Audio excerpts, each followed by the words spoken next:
Pumasok muna kami sa coffee shop para magkape. Para uminit-init ang aming nanlalamig na katawan dahil sa maulan na panahon. Ayan, summer na summer pero maulan. Ito guys, ang sabon para daw sa buhok. Ayan, may iba't ibang kulay. Then, yung mga nakadisplay na yan ay mga juice daw. Yan. May iba't ibang flavor. Tapos ito pa guys. Ang cute. Ano niya guys. Kamay talaga oh. Tignan mo. Tapos ito rabbit. Tapos ito naman yung mga egg cups. Tapos yung mga flower base. Yung paglagyan ng kape. Ayan. Bumili kami ng isa para may paglagyan kami ng kape ni Peter. Tapos nagustuhan ko rin yung yung egg cups na yan. Ang gaganda. In fairness. 59 crowns siya. Yan yung set talaga. Tapos may paglagyan pa ng tubig. Ayan, mga 3 rabbits. Ayan, ilalagay sa pintuan. Guardia sa gabi. Laro na yan. Katakot. Yan. Ang cute ng mga paninda nila.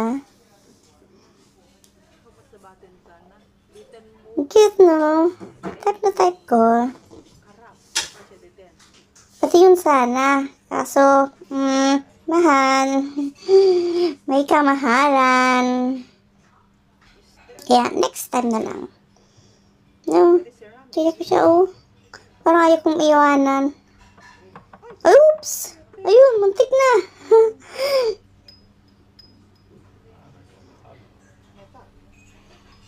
Yan, ang cute nila, no? Maganda yan para paglagyan ng itlog. Nilagang itlog. No. Ayun, si Peter talaga, oh. Baka tayo makabasag. Tapos, yung rabbit, ayan, paglagyan ng bulaklak. O pwede din goodies, candies, ganyan. Mga flower base. Hoy, cute din ito. Cute siya. Yung sabitan. Ilagay mo sa pintuan or somewhere sa loob ng bahay mo. Tapos, pagsabitan ng kahit anong gusto mong isabit. Tapos, ayun, paglagyan ng tissue at chopping board. Ayan, guys. Tapos, meron din ako nakikita. Mga espada.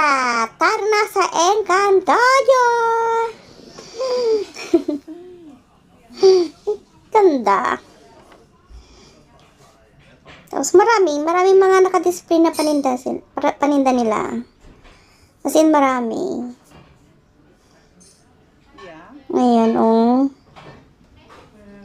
Marami ding tao. Tapos syempre may mga bata. Kaya may mga iba't iba din silang mga candies.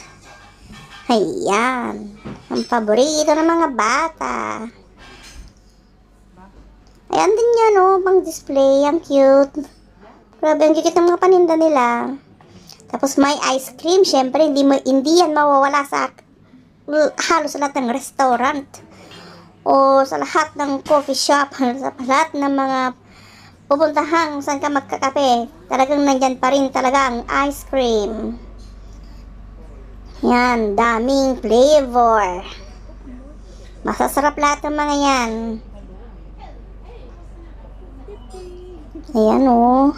Tapos, ayan si Lindsay, Pippi Longstrom. Tapos, yung mga toppings nila dyan. Ayan, oh. Mamimili ka kung anong toppings ang gusto nilagay sa yung ice cream. Hi, Pippi! Si Pippi Longstrom, guys, paborito niya ng mga bata dito. Halos lahat ng mga bata. Very popular yan, si Pippi Longstrom. Tapos, may mga iba't ibang din sila, oh, pang kape. Teka, ano yan? Ay, ang tatlong lamp. Lamp, parang mayon. Kala ko pang fika. Ayan, oh, ang sasarap. Nakakatakam naman ng mga nila, pang kape. Ayan. Dami nilang paninda, guys. Kaya hindi ka magugutom. Pero ang bet ko talaga, gustong gusto ko yung shrimp sandwich. Hi, Pipi! Cute din ng sombrero. In fairness, ayan.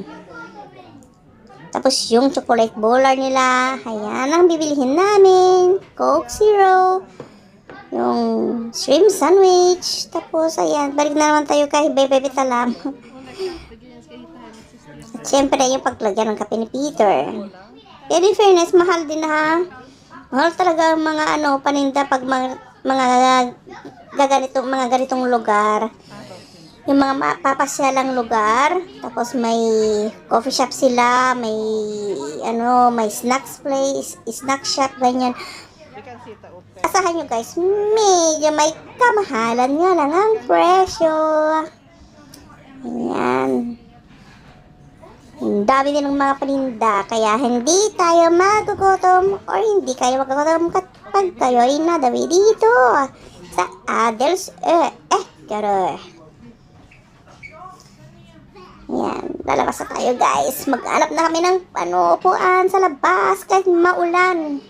Sa labas pa rin. Dahil puno na sa loob.